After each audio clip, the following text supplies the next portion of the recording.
નવરાત્રિના તહેવારને લઈને વલસાડ સિટી પોલીસ મથકે આયોજકો સાથે શાંતિ સમિતિની બેઠક યોજાઈ।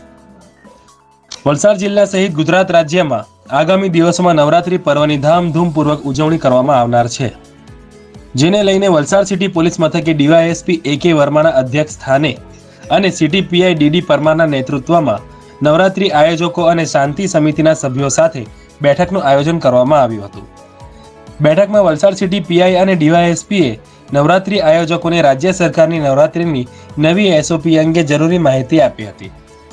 નવરાત્રિના ગરબા આયોજકોને ખેલૈયાઓ સુરક્ષા માટે જરૂરી CCTV camera, fire exit cylinder, fire NOC, emergency exit સહિત જરૂરી સૂચનાઓ આપી હતી। ગત વર્ષોમાં નવરાત્રિ દરમિયાન ગરબા આયોજકોએ કરેલી ભૂલો ચાલુ વર્ષે ફરી ન થાય તે માટે જરૂરી આયોજન કરવા સૂચના આપી હતી। સાર્વજનિક નવરાત્રિ મહોત્સવમાં તમામ ધર્મના લોકો ટિકિટ લઈને આવી શકશે।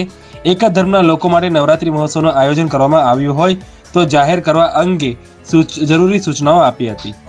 શહેરી ગરબા અને નવરાત્રિ આયોજકોને શાંતિપૂર્ણ માહોલમાં નવરાત્રિ પર્વની ઉજવણી કરવા અંગે જરૂરી સૂચન આપ્યું હતું।